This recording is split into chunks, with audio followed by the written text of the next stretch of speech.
Hi guys, welcome to the Into the 99 podcast. Today we are talking some of the precons, specifically the Kaldheim ones. I'm joined today with Benson, Ryan, and Lotus. And yeah, Zach and Brian are off right now. I believe we had some theories about where they are, if anyone wants to go. Our theories were a little far-fetched, but I'd like to think that they are messing with their precons right now, trying to upgrade them. I heard Zach was learning to moose hunt with Brian. Lotus, did you Brian hear was anything from training them? him. All I know is that Brian fell out of a tree. Brian, yeah, fell out of a tree, couldn't find him. Very cold.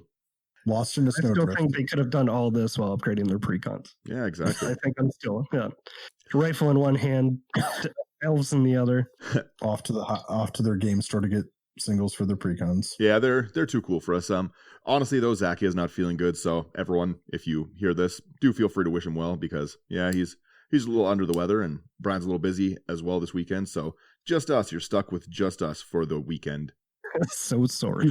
Yeah, Your four most fabulous hosts. yeah, Well, 3. Work out which one is not.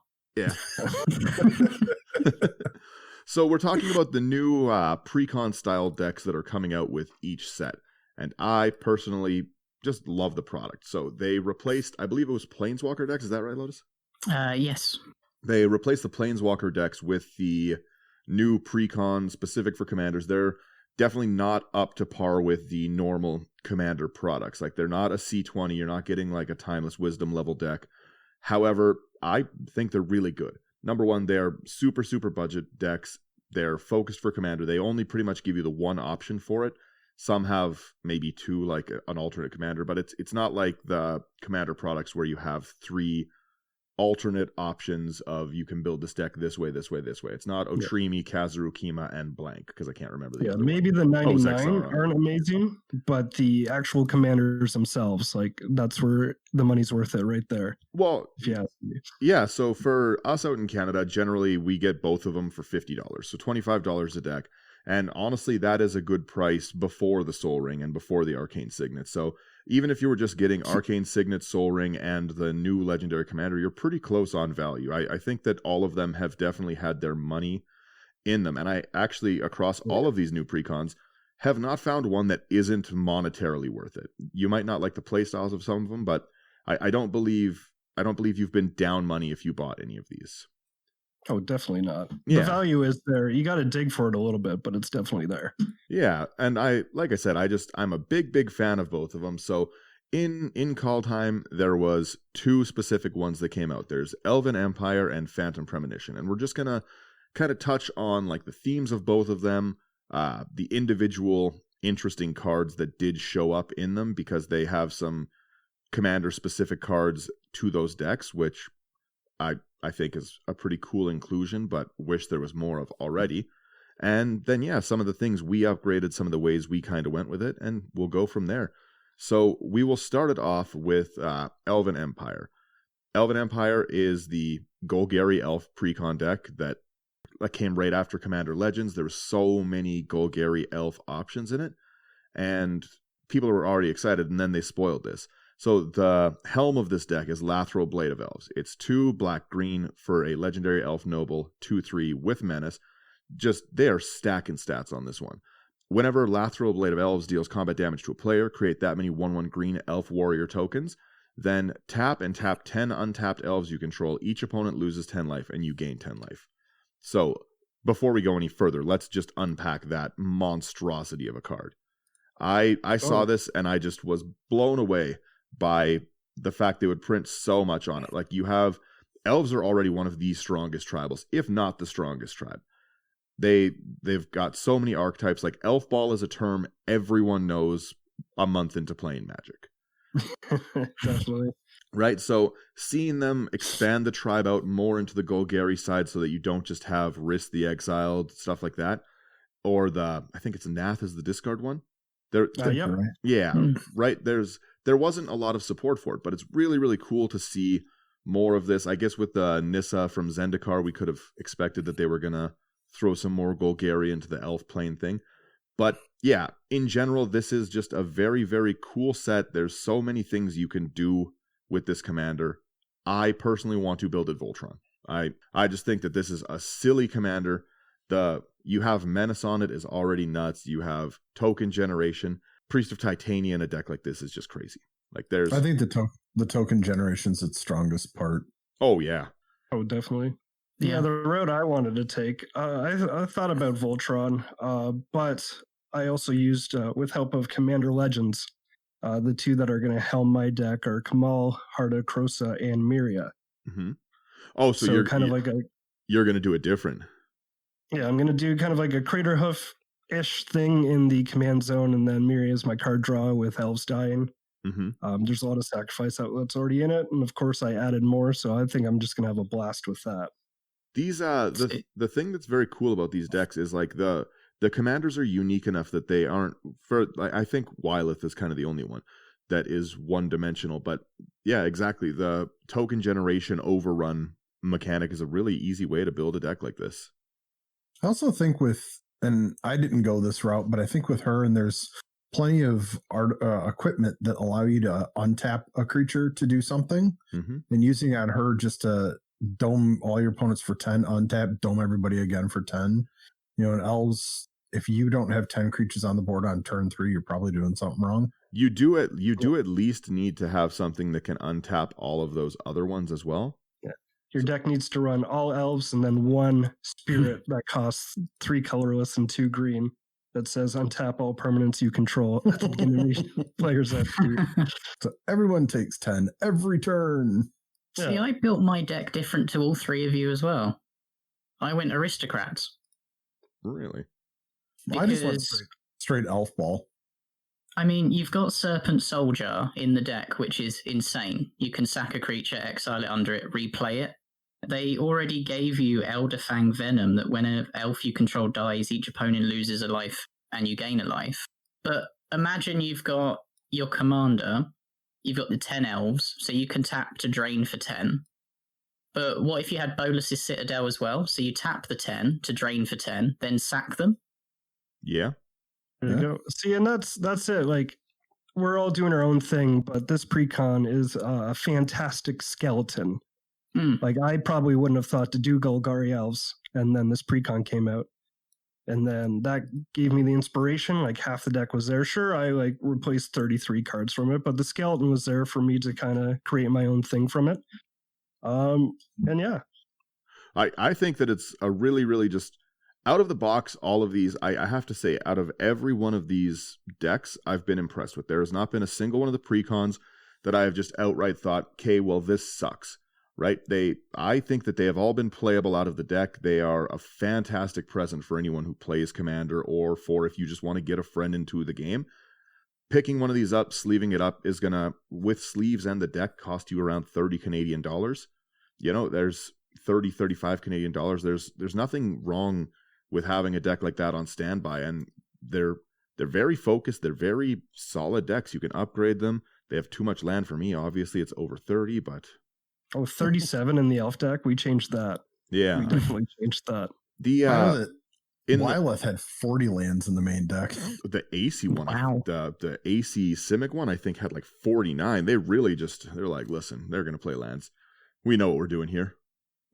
They were selling me basic lands and a serpent in that deck.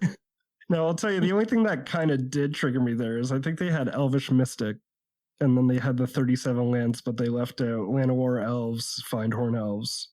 Elves of Deep Shadow. Did they not put Elves any of the Deep basic elf pips in here? No. They didn't have Arbor Elf. Like, I had to put all that in there. They just had Elvish Mystic. Really? That was my one complaint, and I don't remember what the exact number was, but I think the average CMC for the elf deck was like 3.8 or 3.9. And I was like, how is that possible with elves? What we did want to talk about too was the upgradability of these decks, right? And I think that does speak to it. There's so many cards that you can put into this, and they made it so you can upgrade them, but that is pretty high for an elf deck. 3 CMC without the pips. No, higher than that. 3.6 average CMC, and the curve literally shoots up at 3 CMC. It has hardly any at the 1 and 2 drop. Yeah. That was what I added the most of when I upgraded mine. And mind you, I probably 60% of the deck changed, but it was to get the curve down to the 1, 2, and 3, and then very little at 4, 5, and like I don't even think there's a 6-drop in my deck. The deck does can include some pretty decent reprints. Like you've got Risk the Exiled with that new Legend frame, and I always say I love that new Legend frame.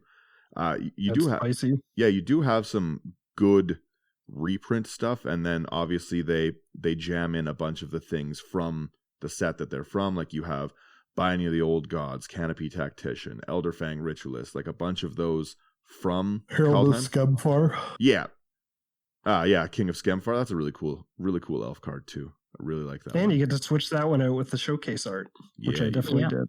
Same here. You sure do. The other new cards in this deck that were brought into it are Bounty of Skemfar. It's a sorcery for 2 and a green. Reveal the top 6 cards of your library.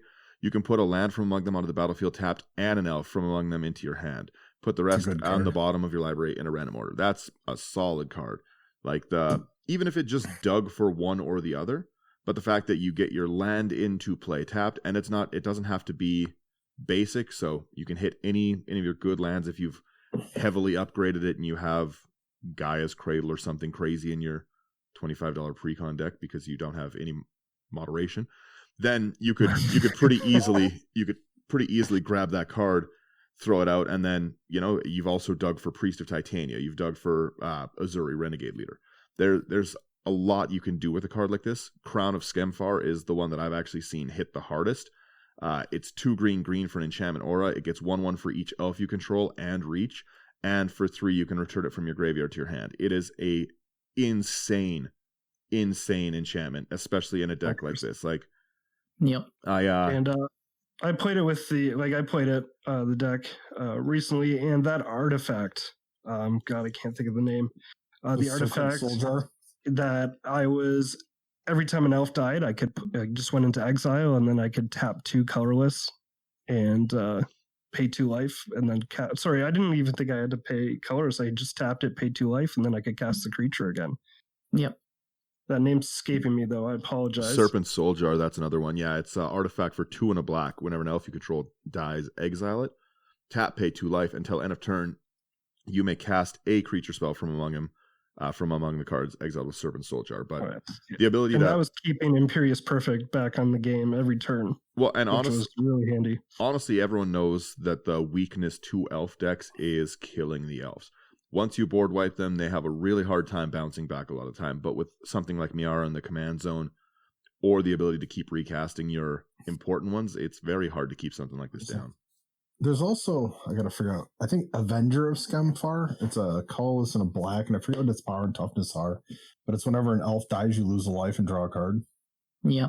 When we played, somebody board wiped, and I had 10 elves in play and just drew 10 cards and was right back in the game. There's another one of the new cards is Elderfang Venom, 2 and Golgari for an enchantment. Attacking elves you control have Death Touch, which is a bonkers stat. And then whenever an elf you control dies, each opponent loses a life and you gain a life. So you get that normal aristocrat-y drain the table. And in a token generation commander, that can really, really go off. There's also...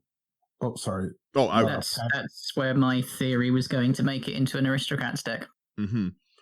There's also Pact of the Serpent. It's a colorless black for a sorcery. Choose a creature type. Target player draws X cards and loses X life, where X is the number of creatures they control of that type.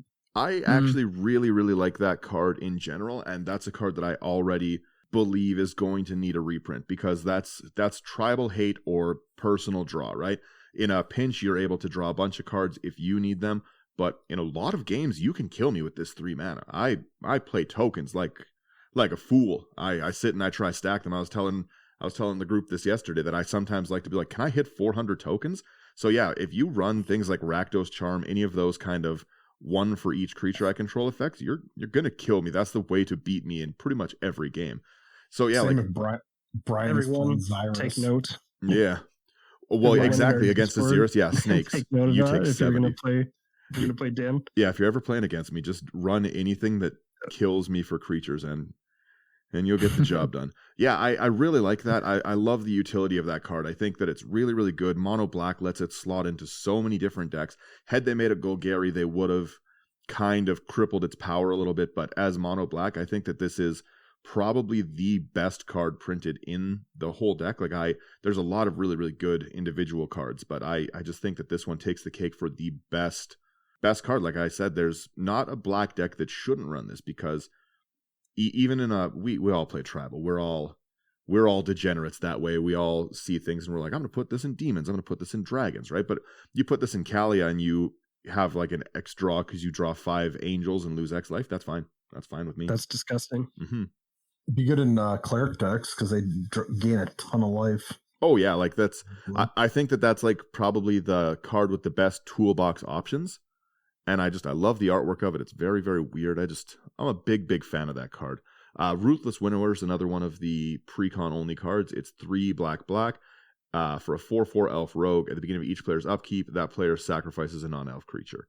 So good old anti-hatred again into the aristocrats theme. I was struggling to think of that word. And then another card I really, really liked, but a lot of people had a complaint of, oh, this is too high mana. First off, you're in an elf deck. High mana doesn't exist. But it's Wolverine. Yeah. It's Wolverine Riders. It's a 4/4 elf warrior for 6 mana, 4 and green. Beginning of each upkeep, create a 1/1 green elf warrior, and whenever another elf enters under your control, you gain life equal to its toughness. That's such a good card. Such a good card for token generation. Tendershoot Dryad. It's Tendershoot Dryad on steroids, except for no City's Blessing, but it's elves. Yep.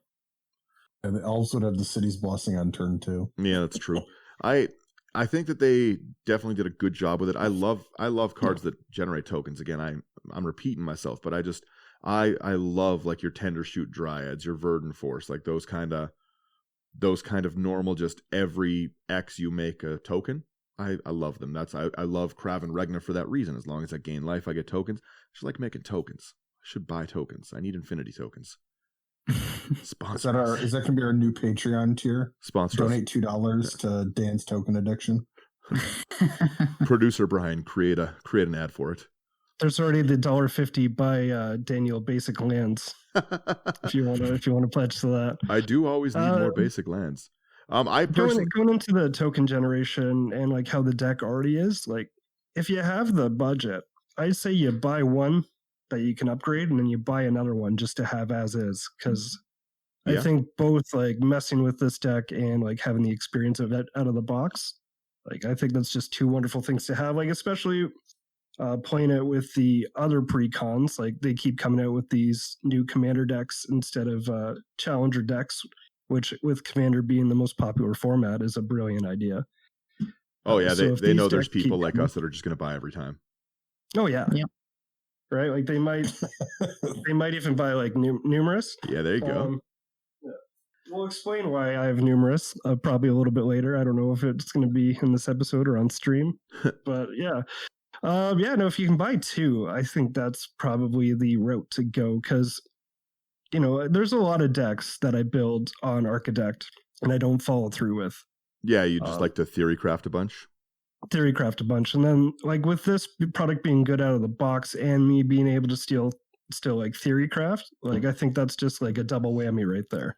I can't speak to its upgradability because I personally haven't upgraded it yet, so I don't know what I would be individually taking out of this one and putting back in. Like I have not. I need to buy another one. I need to take my own advice there because I played it immediately after upgrading it. I didn't play it out of the box, but out of the box. Looking at that list, looking at the list, I need to play it out of the box too. Like I said, if you have the funds to do it, it is almost worth just buying each of these decks, sleeving them up, and just having that base level deck. And again, these aren't very weak decks. They will perform pretty well. They can sit at most tables. You might not win your game, but you'll still have fun. But we'll talk later when we touch on Raynor. But like, I find these decks you pay $25, then maybe dump, if you not including the mana base, but if you maybe dump $25 to $50 into these decks, you can get yourself to probably a solid 4 or 5 at. Oh yeah, like scale. Like I said, you'll have fun playing any of these. Like they've definitely come out with a bunch. There's kind of each play style. There isn't really a control one yet. I think Ranner's the closest to control, and it is pretty control-y. I love that deck. That's the one I'm excited to talk about. But the fact that this like comes with an Archdruid, it comes with Mystic, like yeah, they could have put better stuff in it, but I think that they've got to also balance the power of the deck, right? Like I understand why they don't want to give us a $25 2 CMC average elf roll the table deck. No, but like even just upgrading, like if you bought like a Llanowar elf, the Elvish Mystic, Elves of the Deep Shit, you bought all your little mana dorks, the 1-drops, then maybe you bought like a Priest of Titania, you're off to the races with this deck. Mm-hmm. Yeah. I think that there's just a bunch of, I can't say enough good things about these ones. The next one of the Precon decks is, I wasn't excited about it at all. I saw that elf spoiled and I was like, all right, this elf is super cool. This is busted. Then I saw this one and I was like, Foretell. I was like, meh, whatever it is, it's okay. Then I played it because we were just doing Precon night the other night. My brothers had, one was playing Anawan and one played the elves. So I played this one. And Ranner is super fun. I played it, wanted to upgrade it immediately. So the Phantom Premonition deck is run by Ranner, and he cares about Foretell and exiling, and mine is just Exile Tribal because I'm a bad person. But Ranner the Everwatchful is 2 in Azorius for a Spirit Warrior 2/3, Flying Vigilance. The first card you foretell each turn costs 0 to foretell. Whenever you exile one or more cards from your hand and or permanents from the battlefield, create a 1/1 white spirit creature with flying. And I'm a little worried with this one. I thought it was just going to be like a less powerful Brago deck. Yeah, that's what I thought too, like just a meme deck. Yeah. But that foretell ability kind of changed the game there. Now there's not a whole lot of foretell cards in it, but it's enough to make it a pretty enjoyable experience even out of the box. That's what I was going to say. I do really hope that they can expand on that mechanic of foretell, and maybe with the Strixhaven set coming out, they can say that like, oh yeah, like it's Sage cards, they're foretelling as well, so there's more. I would really like to see more of that mechanic because it's a savings plan, you know? You don't have the mana for it now, but you can at least get it out, get it over there and ready to play later. And I just love to sit like face down cards and yell, "You've activated my trap card." I'm a simple man. I get it. Activated my trap card. Yeah. So the whole point of this deck, into the Exodus podcast. That's what we're turning into. Had this been nice. Had this been a foretell only commander, I think it would have been a really big bust. The fact that they also stapled the exile mechanic onto it, exile's never going to go away in Magic. That is, it's built into the game. It's definitely not going to stop. And there's already so much support for it. So Ranner is still playable even if you don't go the foretell route. But the foretell route is really, really strong. You get so much out of being able to foretell something for free. I really like it. And if you're blue has a lot of draw and discard, like kind of wheeling effects. So it is really nice to be able to just get your whole hand out with foretell. You're not at a disadvantage, and then windfall away, get a whole new hand. I really, really can't say how fun foretell is. I underestimated that mechanic significantly. Yeah, it's fantastic. Oh, it's so fun. I saw the deck and saw the elf deck and thought, they've made a 10 and they've made a 5, and this deck's going to be trash. That's what I thought too. I was like, look at this elf, and then they're like, it was like, check this elf out, and Azorius guy. Yeah, and then I ate my words when I played against it, and wow, is it good?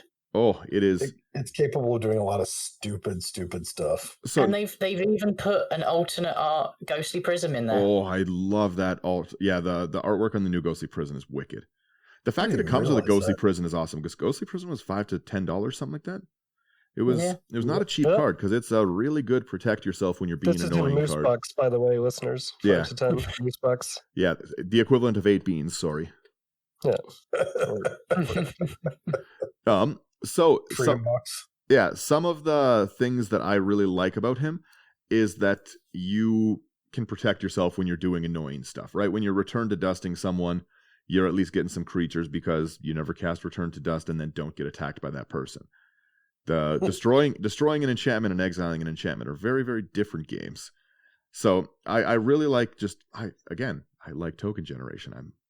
I'm a simple man, and his ability to get it every time something's exiled is awesome. But what I like is that it doesn't matter if you exile it. So it's from your hand or graveyard. Sorry. From your hand or the field, not graveyard. That would be too wicked.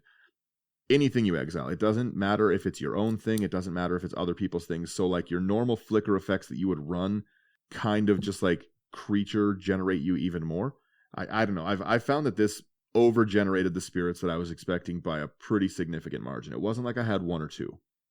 And it's non-token. It doesn't care if it's token or not. Yeah, just anything. Whenever you exile one or more permanents, I really, really like that ability to, like I said, the Ephemerate, like the card from Modern Horizons. Instant exile target creature you control, then return to the battlefield under its owner's control with rebound. That's 1 mana, generate 2 things, and protect Ranor. Like, it's such a solid like upgrade into the deck, and it's like a 4-cent common. Some of the cards I added that protect them are Ghostly Flicker, Displace, and Essence Flux. Yeah, so the same kind of style of bloop. Just keep. Yeah, just blip them out. Conjurer's Closet, Thassa, Deep Dwelling. Yeah, like I said, I didn't care in any way about this deck. I didn't think it was good. I just bought it because I will buy it. You don't have to make a good product to get me to buy a Commander product. If you put it in a box, there's a Commander on it, I'm gonna buy it. Throw money at it. Yeah, exactly. It is what it is. I'll pre-order. At the moment that they're spoiled, I will probably already be paying my Strixhaven pre-orders in like a week. You don't need much. Then I read go ahead. I'm sorry. No, go ahead. I was going to say, my only major complaint, you kind of hit on it, is there's not enough blue-white foretell. Like, I really want this to be a heavy foretell deck, and I mean, there are cards in it, but there's not a significant number. Yeah, like even just to take advantage of his free, like the first foretell spell you cast is free. There might be like 10 foretell cards in the deck. That's what I was going to say. I think there's around 10, and I'm not going to count, but I just like it wasn't supported enough. And then there was some other good ones. The Starheim Unleashed and stuff. I would have liked if they added that one, because at least it's like a really cool foretell style card. Again, I understand why you can't just stuff like good mythics into a deck that's $25. Or even like Doomscar. Doomscar's like $2 or $3. Like, why was that not in this deck? Definitely both very good upgrades for the deck. But the strength, I think, in this deck doesn't even lie in how cool the commander is. It's how cool these cards are for any bounce deck, because as you said, Brago exists. You have like your Emil style decks. You have a lot of decks that just care about flickering, blinking things in and out, and you have a lot of good cards. Like, you have a Mist Meadow Witch in here. I wish there was a Conjurer's Closet. That would have been really cool for them to add, but I understand again why they can't. I love ETB, like ETB, landfall, tokens. I love a lot of things in Magic, to be honest. I just love Magic. But the new cards are just, in my opinion, so strong. Like, Cosmic Intervention is a bonkers card. The 3 and a white for an instant. If a permanent you control be put into a graveyard from the battlefield this turn, exile instead. Return to the battlefield under its owner's control at the beginning of the next end step. Is so good. That's crazy. Oh, it's First off, every Aristocrats deck is going to need this card. This is going to be a chase card for those people, because they love to just wipe their own field, and anything that brings it back is a chase card to them. It has Foretell for 2, which is awesome, so that you can have that like panic switch of 1 and a white there. And I definitely cannot, like, if you have to pull the panic switch and hit your own board wipe, the ability to bring everything back later on is really, really good. I like the delay of it. I really, really like this card. It's another one that I think we are going to need far more of. I also wish that that black demon card had been printed in like blue or something. The cards in your hand have Foretell, and their Foretell cost is 2 less. I think that would have made more sense. That'd make more sense. Just make it a... Had that been in blue and stuff, and you could... Make it a Sphinx. Make it a Kraken. Yeah, just do something with it. Yeah, I would. Now, the Raynar here, this Precon... Now, I don't build decks that have white. I just... A man of class, I see. I won't. However, I respect purchased yourself? this Precon. Yeah, right? I'm not going to upgrade it. Therefore, technically, I've still not built a deck in white. However, I do have a deck with white now. And, like, this is going to be pretty fun to keep around. Yeah, it has some pretty cool cards in it. Another one of the foretell-y kind of cards is unique to this deck. It's Ethereal Valkyrie. It's 4 white, or 4 white blue, not white, sorry, for a Spirit Angel. And I do really like Azorius Angels. I think they're pretty cool. It's a 4/4 flying. When it enters the battlefield or attacks, draw a card. Amazing mechanic. Then exile a card from your hand face down. It becomes foretold. Its foretell cost is reduced by 2. That's so good. These are not ramp colors. So the fact that you have a rampable card draw, enter or attack, and then cost reduction later on. Like I love this card. I think it might be my favorite card in the deck. Mm-hmm.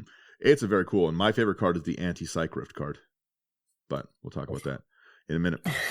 And then also out of the box, I think that these two against each other, like they might not look it. Like obviously, you might think elves are going to stomp. However, this Raynar deck runs board wipes. Oh, it sure so does. If you think you're gonna go wide on it and they pop a Cleansing Nova, you're gonna get real grumpy real fast, right? So like the balance there is actually pretty even. Or when you think you're ahead and they make 22 5/5 dragons.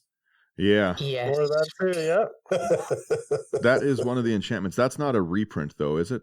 No. No, they just made Day of the Dragons good. Day of the Dragons, yeah. 4 and triple blue. When it enters, exile all creatures you control, then create that many 5/5 red dragons with flying. And first, let me speak to this. The way that things work is you've still exiled with them with Raynar out, so you will also make that many spirits as well. It is just, Oh, I know. Oh, it is. Yeah, you do. Day of the Dragons really, really goes off. I've only cast it once, and I've put some work into this deck. I've already played about 8 or 9 games with this one, and I love it. And I did hit that Day of the Dragons, and oh man, is it bad! It is bad news bears for everyone. I took it out of the deck, but it was so much fun when I cast it. Oh. I'm still upset about you taking it out. When Day of the Dragons leaves the battlefield, sack all dragons you control, then return the exile cards to the battlefield under your control. That is a really, really good end the game out. Especially you sadly can't get haste on them. In blue, that's a little tricky to get. There's no red splash, but the fact that you can get those out, having a lot of 5/5 dragons is bad news bears for the whole table. And then maybe with that, Wizards, if you're listening, I don't think 10 flip tokens are going to be enough. Oh yeah, I looked at that the first time I played this. I was like, this is not enough spirit tokens for this deck. What are we talking about? You have Hero of Bredegard as another one, and I thought this was a really cool card. It's 2 and a white. I really honestly wish it had been a soldier because I love soldiers. 2 and a white for a human warrior 1/1. Whenever you exile one or more cards from your hand and or permanents from the battlefield, you put that many 1/1 counters on Hero of Bredegard. Awesome. As long as it has 5 or more counters on it, it has flying and is an angel in addition to its other types. Wicked. Can't go better than that, or can it? As long as it has 10 or more counters on it, it's also indestructible and a god, so it's an indestructible flying god angel. Ew. Yep, I had to face that too. Ew. That one can get pretty out of control pretty quickly. It was a 1919. You have Sage of the Beyond, and I really like this card in theory. And I think it is not good enough for its mana cost. So, Spirit Giant 5/5 for 7 raw mana, 5 and 2 blue. Spells you cast from anywhere other than your hand are 2 less. That could have been such a good mechanic to have shoved onto a 4 or 5 CMC card. They gave it Foretell, but its Foretell is still 5, and there's not enough from elsewhere cost reduction in this deck. You don't have enough Foretell to make this worth being, like I said, you only have about 10 Foretell cards. This is one of the Foretell cards. So I think that this might have a better place in a Muldrotha style deck where you're reanimating and you can play things for free better that way. But this was one of the ones that I removed, even though I like its ability. I like that it's on theme. I just personally didn't think that I thought they made this too weak. Now, forgive me, I can't remember. Is there more Foretell cards in blue and white than they put in the deck? Yes. Not by many, though. Yeah, there's not a ton more, but there is... That's a little bit of a missed opportunity. Depending on dollar price, is this one that's not in the set $8 or something like that? All I was able to add that I found was worth adding was Doomscar, All Runs Epiphany, and Starheim Unleashed. All Runs Epiphany is a great card to add to it, yeah. The extra turn one. Yep. I really do, like I said, I like that one. Doomscar is an absolute must into the deck, though. If you do any upgrade, add a Doomscar. This is not on the list. I don't think that this is a reprint, is it? Am I crazy? Which card? Sorry, I just have to type and see. If this card exists in Magic before, it's from Commander 2015. I did not even know that. I'm going to go buy all of those today. Sorry. So I thought that was from this one. You don't have to apologize. I'm still thinking about trap cards since you brought that up. Spectral Deluge is one of the other Precon only cards. It's 4 blue. Return each creature your opponents control toughness X or less to its owner's hand, where X is the number of islands you control. And it has foretell. I think that that's a really cool foretell one. I like that it only hits opponents and that it's not Psych Rift. So I think Tales of the Ancestors, 3 colors and a blue, sorcery.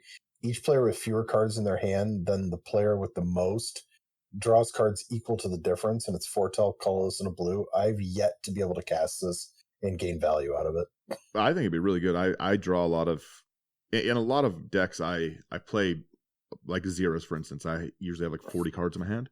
So being able to play this, you can really, really gang up on someone. But even if you're down to 0 cards in hand because you foretold this and you get a drop to 7, definitely very worthwhile for 2 mana.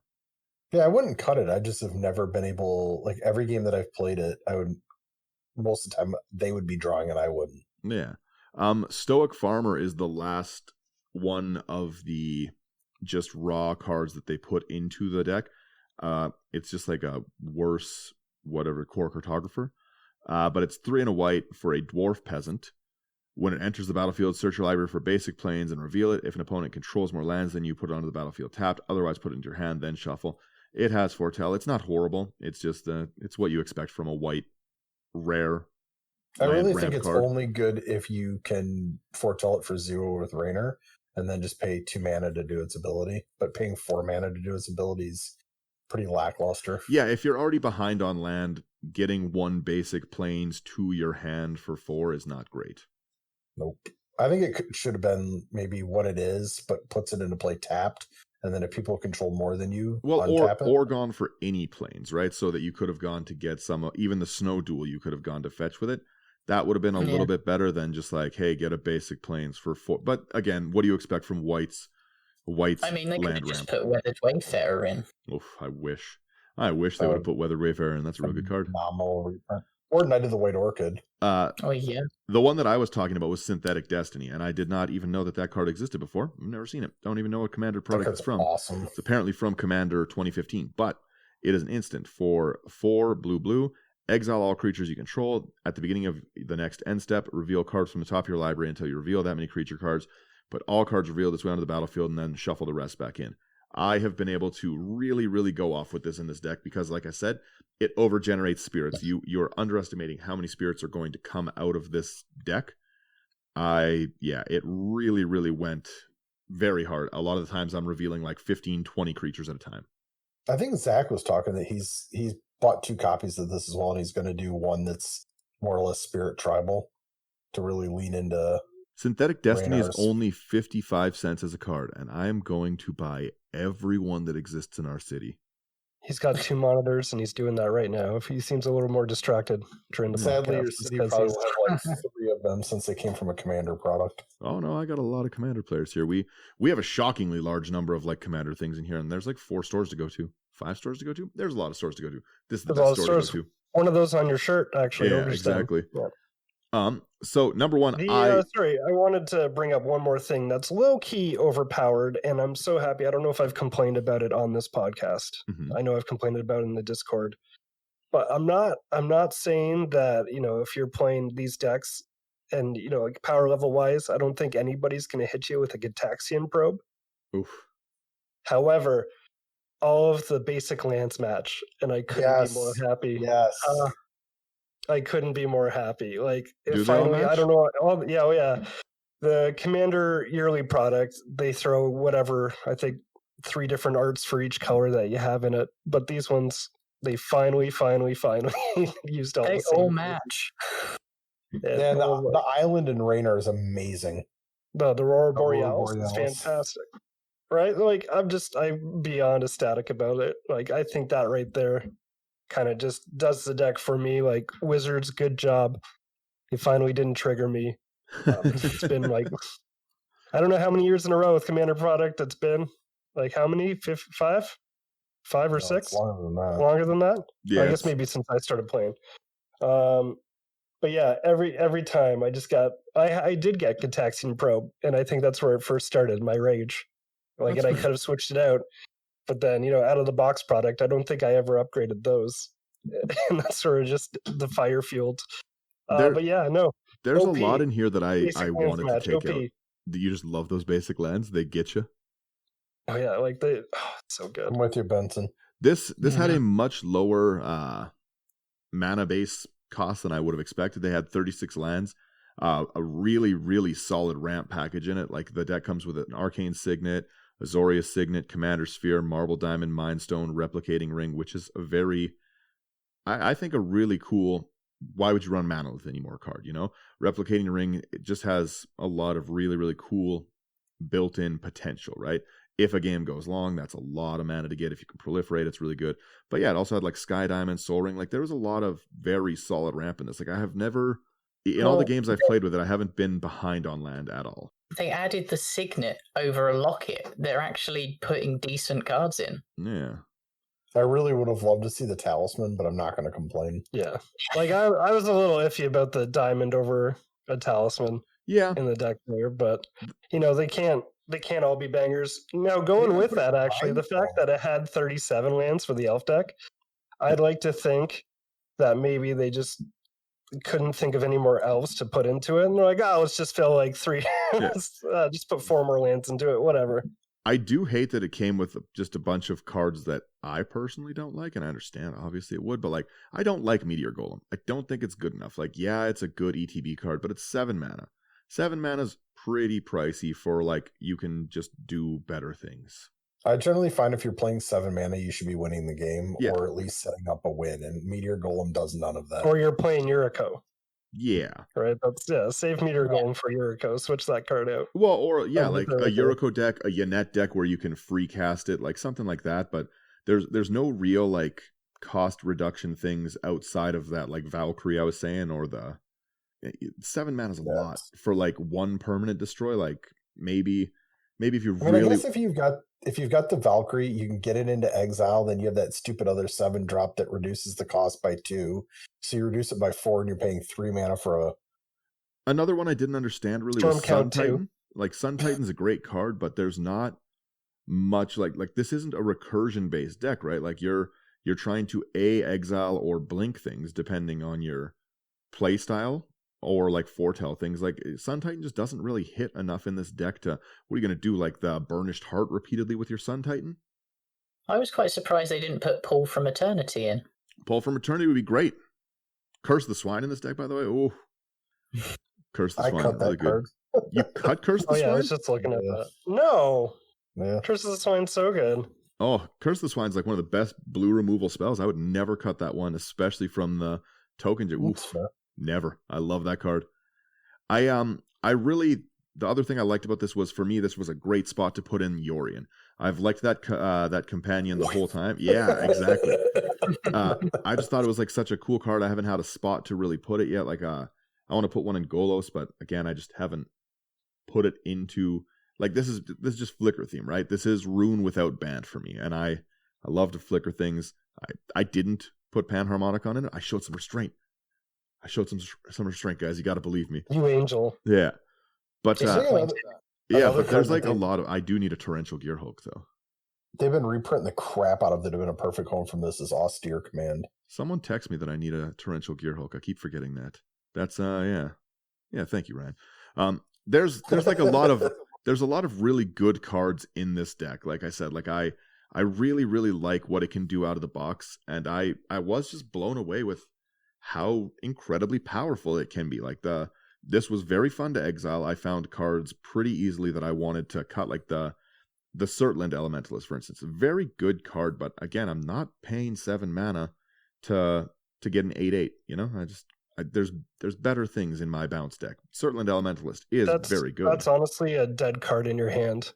Yeah, the way I see it, like I just wouldn't cast that. I'd be upset about drawing it. I think I'm gonna put it in Anala, because like in Anala I've got a lot of reduction based spells for wizards. I can copy like wizards, and like it's a Wizards Matter deck. I can get that, but there's not that many instants or sorceries from my hand without paying its mana cost. Like had it been Graveyard, maybe, and I could like recur something really cool, but it's from my hand, so like I have to have not only the one I want to cast, but then also this card, and it also has to live a whole turn. Like it just seems clunky. I thought this card seems clunky. Had it been when it enters, you can cast it, like enters and attacks, maybe, but I don't know. with these new cards that are coming out, like you can tell that they're definitely getting there. Like whoever's lead on these designs, like with the new cards that they are putting in. Like I think the one I had a lot of fun with was the Golgari enchantment that gives your elves death touch. Yeah, that's a cool one. Yeah, and that's nasty. Now I know the whole point of that deck is to tap Lathro and tap your elves, but if that's not an option, you can definitely swing in for that. What was it, Lotus? 71 damage? Oof. Yep. Yeah, 71 damage. No, I think they're really starting to do a good job at balancing the two decks against each other and also making a product that doesn't need a monstrous amount of upgrades to be able to, I don't want to say be competitive, but to be able to sit at a normal EDH table and not just do nothing for 2 hours and then go home sad and disappointed with yourself. I honestly put probably $30 of cards into the Phantom Premonition Precon. Like it wasn't a crazy upgrade budget by any means. Like I said, like it was things like Conjurer's Closet. It was nothing wildly pricey. Like exactly like you said, you can upgrade the land base significantly for sure. Yeah, and you can definitely find Conjurer's Closet, like probably in any LGS that you go into since that Double Masters reprint. Like these cards are like they're not even like too hard to find, I don't think. One click online, sure, but like I'm pretty sure stock wise, the cards that you need are going to be very attainable. I really liked that it came with a Stormherd reprint, but again, I don't believe Stormherd is playable in a deck like this. Like 10 mana, it doesn't do exile things. Like it makes tokens, but you already have so many better pathways to creating tokens. Obviously not 40 tokens like your life total like Stormherd will do, but like again, maybe you could have Surtland Elementalist out and Stormherd on his attack. I don't know. I found it was a dead card as well. Stormherd is really good in decks that like gain you a lot of life, like a Karlov kind of deck where you've got your life, your mana, something like an Azor's Gateway to give you life based on or mana based on your life total. That I just 10 mana is a lot with 10 listeners mana. And viewers, if Stormherd is your pet card, please keep listening, keep watching. Yeah, like I love Stormherd, don't get me wrong. It's just like I said, it's not good enough in this deck for 10 mana, for a 10 mana slot like that. 10 mana really drags it up. Like you're a land 10 off mana slot Ulamog. is actually kind of like silly to, like you really have to be invested in getting up to that 10 mana in order to justify that. And if you're putting diamonds that come in tapped, you're not ramping up fast enough to get that anytime soon. Well, and the other thing too is like if this isn't your opening hand, that's a rough opening hand. Oh, that's a mulligan. Yeah, you draw 2 lands, Surtland Elementalist, Storm Herald, and then like the Sphinx. Your opening CMC is 28. Yeah. It's like I said, there's definitely some things that are upgradable. I really liked it. I liked that it came with Angel of Serenity. I love that card. It's very fun to make people mad. Hysterical. Yeah, Angel of Serenity is a very, very frustrating card to get hit with. Like I said, I found all of these have been a good product. I usually have like some complaints in one form or another, but they, like we said, they balance them, right? Like they can make these decks significantly more powerful, but that's not the point of them. These are supposed to be like, when we're looking at these and judging these decks, these are $25 intro decks. These are like what a player should come in and be like, I'm interested in trying Commander. Let me try this out. And this is a good product for that. This is a very, very solid, like I can't say anything. I don't regret any of the buys of these precons. I will continue to buy them because of how good they've been. And yeah, like they're focused, they're really easy to get into a game, and they're going to be one of the best things to show your friends how to play Magic. It's going to cost you $25. Come buy this deck and we'll teach you how to play it. Yep. Yeah, I was adding something up when we were talking about the upgrades. I spent $26 to upgrade outside of the mana base. Yeah. To upgrade the Raynor deck, and I've played it twice, and the deck's a blast. It hangs. That's how I felt. I felt I just had a lot of fun playing it. But if you spend $50 and you can have fun and you can compete, and like that's a steal. I would spend $50 every single time a set comes out to have a deck that I can play with. Yeah. I mean, I've not upgraded my deck at all, and I've been playing against people that play Korvold. I've been playing against the Ur Dragon, and I've not won, but the deck held its own, and I had fun. Well, flying blockers is super fun. Even the inclusion of Arcane Artisan. That's a card you don't see very often, but it's a really, really fun card to play. It's 2 and a blue, it's a human wizard 0/3, and it has a mana sink ability of 2 blue tap, target player draws a card, which is great. Then exiles from their hand, creature card from their hand. If a creature card's exiled this way, that player creates a token that's a copy of it. So when I'm sitting here and I'm bashing on like Meteor Golem or like any of these high cost things, there are ways to get them out and stuff, right? You can cheat them out in blue, and Arcane Artisan is really, really fun to play, especially hit those a draw engine that also is going to let you do that. You're also exiling, so your work, it's just so thematic to it. I just, like I said, I've had just a lot of fun playing this deck. Tie it into like when we first see commanders and how we brew it and like how we all kind of went around the table. You got to think about the design team. That's the first time they've seen that commander as well. Yep. So like these products right there are them brewing the deck. Now, of course, they've added these new cards in, like the like this is nuts with each kind of preset that comes, like precon that comes out. But yeah, they're doing the exact same thing. They're brewing the deck. However, like they're trying to not break it. Form. Because I don't know about everyone else here, but like I wouldn't be able to balance cards very well. I would just be like, yeah, this is a white cultivate. Well, I'm sure too that there's a level. I mean, there's design templating, and they go through a lot of iterations. But I'm sure even building the decks, they're given a, lack of a better word, they're given a budget where they want to keep the deck, or a power level. You know, we like to throw that term around a lot, but where they want to keep these decks to keep them intro friendly and to fit within the $25 price tag. But I don't even think they were. Lateral can hang out with Mardu Humans, like the Ruthless Regiment that came out. Like out of the box, I think there's like a $25 moose buck difference, but I think those these are decks can hang. different. I think the full price precons are a bit different. No, but what he's saying is that like these can play against those ones. Like they're obviously not going to be as like powerful as like an upgraded Zexara and stuff. But like I would take any of these against an Otrimi deck like out of the box.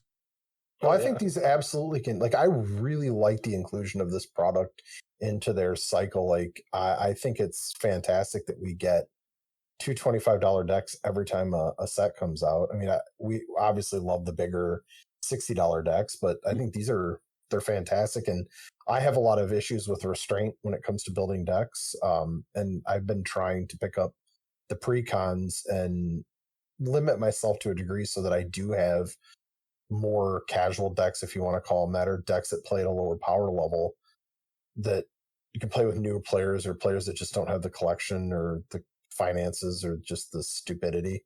Yeah, like I just have found that these were all fun decks. I've enjoyed every one of them, but as far as the budget part of it goes, like they look at the Anawan deck, like that had Una, that had Sig, the Cutthroat in it. It has again Soul Ring, Arcane Signet. Like there's really good cards in these decks. Like they're pretty solid reprints. Like I don't remember the exact cost of it, but I think the Lathriel one was like, to buy each card as a single would be over $100, and I think this one was $108, like US dollars. Like you're definitely getting a lot of value, a lot of bang for your buck. And with the target audience, like of these, like how you were talking about, like you're going to buy every single Commander product there, Daniel. Yep. The thing that I really like about these two is we see elves, and I think all reliable. You know, like gun on the wall, all reliable. Yeah, Old Faithful, right? It's loaded.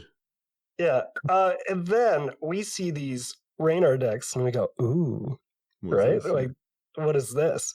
Meanwhile, a new player is going to see that elf deck, like, and that's probably and I go, ooh, right? Yep. So that there, it's for everybody. The thing that's fun with elves is like your top tier players like playing elves. Your guys in the middle of the pack like playing elves. Your super casual beginner Timmies, they love playing elves. Like if you're an 8-year-old girl in the competitive community, I can't remember her name, but that's her deck. That's her modern deck, elves. She loves playing elves. I actually just watched a video about her.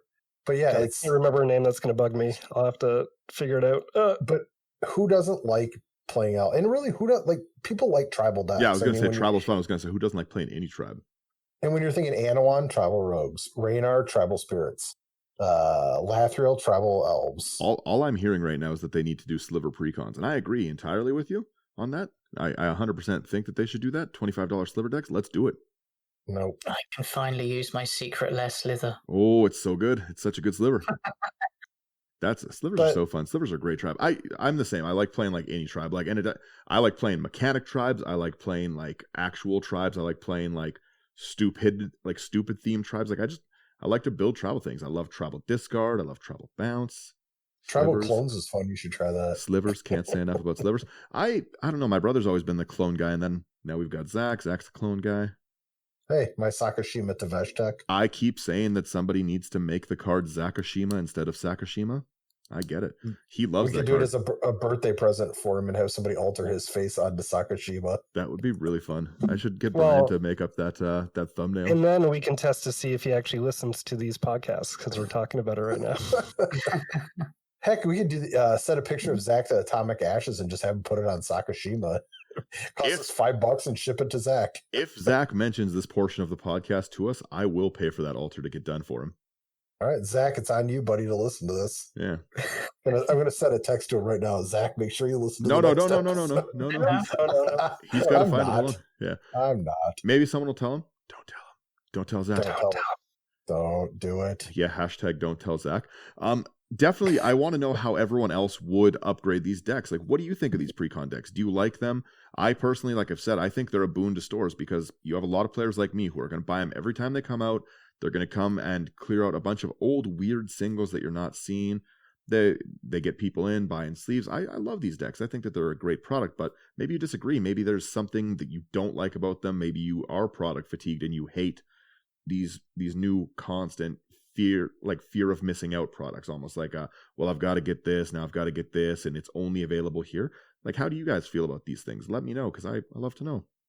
One good thing I have noticed though is, unlike the yearly commander decks that we get, it seems these stay in stock a lot better than those. Like, I go into every store and they always have these. Well, they make a lot more sense to buy financially as well for the store from distributors. I'm sure the cost on them is not exorbitant. Yeah, I don't know. I definitely love them, but I do want to know how everyone upgrades them. Let me know your lists and stuff. Like, send it, and we'll get some of them posted up on the Instagram and Facebook and stuff with some of the upgrades. Is there some upgrades that we missed? Some things that are must includes to these decks? Like I said, I haven't started working on Lathril yet. I've just been fairly busy with work stuff, but I'll be upgrading that one today. So hopefully I get some games in. Thank you guys so much for listening. Let us know, again, how you think. I want to see these lists. We stream every Tuesday at I do not know what time. So check out 5 o'clock Mountain Time, 7 o'clock Eastern. What time is it? English time? Midnight. English time. That's too good. Definitely check out some of the other series that we do on our YouTube. There is Parallel Thoughts. There's Brewing It Live with Lotus. We do lots of really, really fun stuff with the community, so make sure you check it out. If you find the podcast on Apple, please leave us a review. It really helps people find us out. Thank you so much for listening. Check out our website, and yeah. Check out our merch store. Yeah. Buy some shirts. Don't just get into the 99. Wear it. I like it. I like that one. Also, we have Patreon. Check us out on Patreon if you want to help support us, help the show grow a little bit more. And yeah, again, thank you guys so much for listening. Have a great day. Bye, everybody. Bye. Bye.